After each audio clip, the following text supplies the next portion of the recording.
Shalom Aleichem, this is Rabbi Kovacs, and Mishnah Yomi is continuing for Chai Sivan in the fourth chapter of Yoma, Mishnah Bet, chapter 4, Mishnah 2. We're continuing with the two goats. Kosher Loshon Shel Zohorit, Berosh Sira Mishtaleach. The Kohen tied a strap of red wool onto the head of the goat that will be sent out. Vehemida Keneged Beit Shlucha, and he stands it up by the door, so it's facing the Shar Nicanor, from which it's going to be sent out of the temple.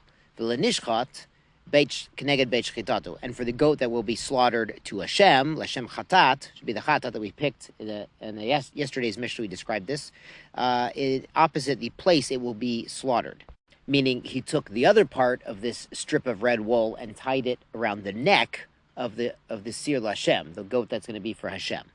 Balo etzel paro shnia. He comes back to his bull a second time. Remember in the last chapter, this is his personal hatat bull that he's confessed, and we're going to see he adds to it. V'somech shtei yadav alav. He leans his two hands on this bull umitvoda, and he again confesses.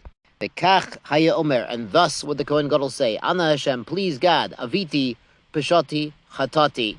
I have done these three different types of mistakes and sins, as we mentioned in the last chapter. Lefanecha, before you, ani uveiti, I and my house. Remember, his bait is his wife. Ubnei Aharon, am kedushecha, and also the children of Aharon, your holy nation. So now he's adding on kapara, not just for himself and his wife, but also for all of the Kohanim and all the Leviim.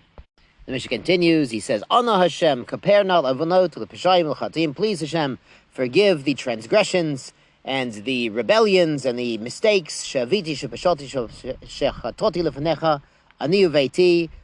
I and my household, my wife, uvnei Aharon kedushecha, and the Kohanim, the children of Aharon, kachadu b'Torah Moshe avdecha, as it's written in the Torah, ki vayom hazeh yechaper alechem l'tirechem mikol chatotichem v'titnei Hashem tidharu. Because on this day Hashem will grant atonement on you, for you, to purify you from all of your mistakes. Before Hashem you will be purified.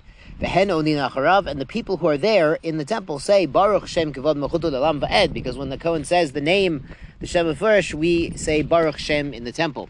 On to Mishnah Gimel.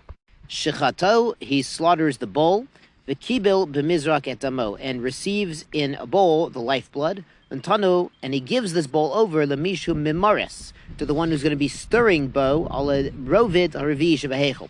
So the stirrer is on the fourth layer, the fourth row of marble stone on the floor of the heichal. So, Kamuvan, you understand there are rows of marble stones as the flooring in the Azara. So the fourth row from the heichal, the temple building, is where the stirrer would stir. Kadeshalo yukrosh, so the blood does not congeal, because we're going to need that later, Rabbosai.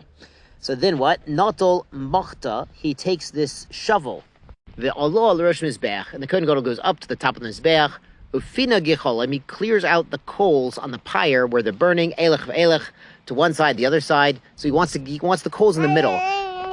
Vayared, and he goes down from the mezbeach, v'hinicho al rov dervi shebazora, and he places this shovel full of hot coals on the fourth row of stones. We're going to see he needs these for the ketoret later.